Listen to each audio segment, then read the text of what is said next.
નમસ્તે.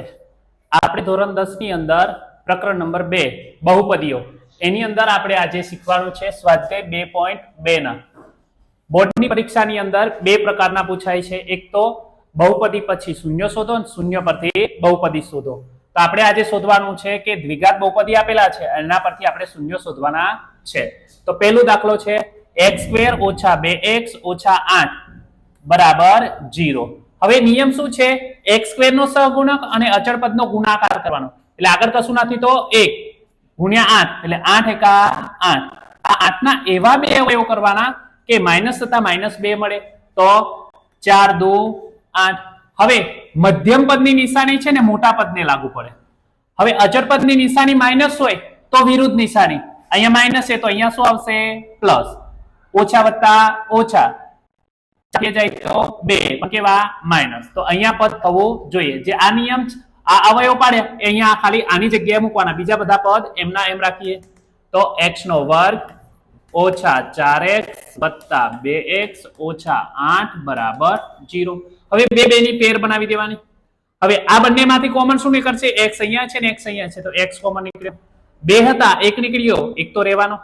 x હતા, common નીકળ્યા પણ વધ્યા કેટલા? 4 પણ કેવા? માઈનસ. હવે આ બંનેમાંથી કોમન શું નીકળશે? તો 2 અહીંયા છે તો આ 8 ના અવયવ પર છે 4 2 8 એટલે 2 અહીંયા છે ને 2 અહીંયા છે તો 2 કોમન નીકળ્યા. તો અંદર શું રહેશે? તો x વત્તા ઓછા ઓછા 8 માંથી 2 નીકળી તો વધ્યા 4 બરાબર 0. બંને કૌંસ છે સમાન થવા જોઈએ. બંને કૌંસ સમાન થાય તો એને કોમન કાઢી લઈએ. કોમન એટલે x - 4. અંદર શું વધ્યા? x વત્તા 2 બરાબર 0. હવે આ 0 છે બંને કૌંસને લાગુ પડે તો x - 4 બરાબર 0 અને x વત્તા 2 બરાબર 0. હવે x ને કરતા બનાવશે તો માઈનસ છે, બરાબર ની પેલ બાદ જશે તો પ્લસ. એટલે પહેલું આપણને શૂન્ય મળી ગયું +4. આ પ્લસ છે, બરાબર ની પેલ બાદ જશે તો માઈનસ. એટલે આપણો આ બીજો શૂન્ય. તો આ રીતે તમે જવાબ મેળવી શકો છો. હવે આપણે એક્ઝામ્પલ નંબર 1 નો બીજો દાખલો. તો અહીંયા તમે જોઈ શકો છો 4s. s એ શું છે? તો ચલ છે. તો 4s નો વર્ગ ઓછા 4s વત્તા 1 બરાબર 0. હવે x² નો સહગુણક 4, અચળ પદ 1, 4 એકા 4. 4 ના એવા અવયવ પાડવાના છે કે પ્લસ થતા -4 મળે. તો 2 2 4. મધ્યમ પદ નિશાની મોટા પદને લાગુ પડે. અહીંયા બંને સરખા પદ છે તો કોઈ પણ પદને લાગુ પાડવાના. હવે અચળ પદની નિશાની પ્લસ હોય તો સમાન નિશાની. અહીંયા માઈનસ છે તો અહીંયા પણ માઈનસ આવશે. ઓછા ઓછા વત્તા 2 2 4 તો 4 મળવા જોઈએ. હવે આ જે પદ છે એની જગ્યાએ આ અવયવ મૂકીએ. હવે 4s નો વર્ગ ઓછા 2s ઓછા 2s વત્તા 1 બરાબર 0. બે ની પેર બનાવી દઈએ. હવે આમાં કોમન શું નીકળશે? તો તમે અહીંયા 4 ના અવયવ પડે 2 2 4 એટલે 2 અહીંયા છે ને 2 અહીંયા છે તો 2 કોમન નીકળશે. s 2 હતા તો 1 કોમન નીકળશે. તો s ને પણ કોમન આપણે કાઢીએ તો s પણ કોમન નીકળ્યો. હવે 2s હતા, 1 તો નીકળી ગયા. 2 હતા, 2 4 છે એમાં 2 કોમન નીકળ્યા પણ 2 તો રહેવાના, પાછા s પણ રહેવાના. અહીંયા કશું રહેશે નહીં કારણ કે 2s તો કોમન નીકળ્યા. કશું ના હોય તો 1 તો હોય જ. અહીંયા 2 છે, અહીંયા નથી. s અહીંયા છે, અહીંયા નથી. તો કાંઈ કોમન ના નીકળે તો 1 નીકળે તો -1. તો અંદર તમે જો કે 2s વત્તા ઓછા ઓછા 1 બરાબર 0. બંને કૌંસ સમાન થવા જોઈએ તો સમાન થઈ ગયા. હા, તો એને કોમન કાઢીએ તો 2s ઓછા 1. તો અંદર શું રહ્યા? 2s ઓછા 1. તો બીજા કૌંસમાં મૂકવાના 2s ઓછા 1 બરાબર 0. 0 બંને કૌંસને લાગુ પડે તો 2s ઓછા 1 બરાબર 0 અને 2s ઓછા 1 બરાબર 0. હવે s ને મારે કરતા બનાવવો છે તો ગુણાકારમાં છે 2, બરાબરની પેલ બાજુ ભાગાકારમાં માઈનસ છે, બરાબરની પેલ બાજુ છે તો પ્લસ. એટલે કે 1/2. માઈનસ હતા તો પ્લસ થયા, ગુણાકારમાં હતો તો ભાગાકારમાં ગયા. આ માઈનસ છે, બરાબરની પેલ બાજુ જશે તો પ્લસ, ગુણાકારમાં છે તો ભાગાકારમાં. તો આ રીતે તમને શૂન્ય મળી શકે છે. હવે તમે જોઈ શકો ત્રીજા દાખલામાં પદ છે અવ્યવસ્થિત છે. તો પહેલા આપણે એને ગોઠવીએ. 6x નો વર્ગ પછી નાનું 7x પછી અચળ પદ છેલ્લે આવે બરાબર 0. હવે નિયમ x² નો સહગુણક એટલે 6, અચળ પદ એટલે 3, 6 3 18. 18 ના આપણે એવા અવયવ પાડવાના છે કે -7 મળે 9 દુ 18. હવે નિશાની મધ્યમ પદની નિશાની મોટા પદને લાગુ પડે, અચળ પદની નિશાની માઇનસ તો વિરુદ્ધ નિશાની, અહીંયા માઇનસ છે તો પ્લસ. હવે આ જે પદ છે એની જગ્યાએ અવયવ મૂકીએ તો 6x નો વર્ગ ઓછા 9x વત્તા 2x ઓછા 3 બરાબર 0. હવે આ બે ની પેર બનાવી દઈએ.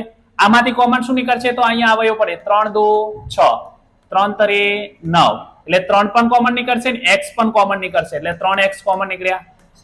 6 હતા એમાં 3 કોમન નીકળ્યા તો વધ્યા 2. 2x હતા 1 કોમન નીકળ્યો તો 1 અંદર રહેશે. અહીંયા તમે જોઈ શકો છો x તો કોમન નીકળી ગયા, 9 માંથી 3 કોમન નીકળ્યા પણ 3 તો રહેવાના. હવે આમાંથી 2 છે પણ અહીંયા 3 છે, 3 અહીંયા x છે તો પણ અહીંયા નથી એટલે કાઈ કોમન ના નીકળે તો 1 પણ જે નિશાની આગળ હોય એ જ. તો અંદર શું રહેશે 2x વત્તા ઓછા ઓછા 3 બરાબર 0. બંને કૌંસ સમાન થઈ ગયા તો એને કોમન 2x ઓછા 3 બીજા કૌંસમાં 3x વત્તા 1 બરાબર 0. 0 છે બંને કૌંસને લાગુ પડે તો 2x ઓછા 3 બરાબર 0 અને 3x વત્તા 1 બરાબર 0. હવે મારે x ને કરતા બનાવવો છે તો માઇનસ છે બરાબરની વેલ બાદ જશે તો પ્લસ, ગુણાકારમાં છે તો ભાગાકારમાં, તો આ તમારું એક શૂન્ય. હવે આ પ્લસ છે બરાબરની પેલ બાજુ છે તો માઇનસ, ગુણાકારમાં છે તો ભાગાકારમાં. તો આ રીતે તમને જવાબ મળી શકે છે. હવે તમે ચોથો દાખલો તમે જોઈ શકો છો કે 4u નો વર્ગ વત્તા 8u. અહીંયા તમે જોઈ શકો છો કે અચળ પદ આપેલો નથી. જો અચળ પદ ના આપેલો હોય તો અંદરથી જ કઈ કોમન નીકળશે. 4 અહીંયા છે તો 4 અહીંયા પણ હશે, 4 દુ 8 એટલે 4 અહીંયા છે, u આમાંય છે ને u આમાંય છે તો કોમન શું નીકળશે 4u. તો અંદર શું રહેશે તો 4 તો નીકળી ગયા, 2u હતા 1 નીકળી ગયા પણ 1 તો રહેવાનો, વત્તા 8 માંથી 4 નીકળી ગયા તો પણ 2 તો રહેવાના, u તો કોમન જ નીકળ્યા છે બરાબર 0. હવે 0 છે બંને કૌંસને લાગુ પડે તો 4u બરાબર 0 અને u પ્લસ 2 બરાબર 0. આ ગુણાકારમાં છે બરાબરની પેલ બાદ જશે તો ભાગાકારમાં. કોઈ પણ સંખ્યાને 0 વડે ગુણો અથવા ભાગો જવાબ શું થઈ જાય 0. આ પ્લસ છે બરાબરની પેલ બાદ જશે તો માઇનસ. તો આ રીતે તમે જવાબ મેળવી શકો છો.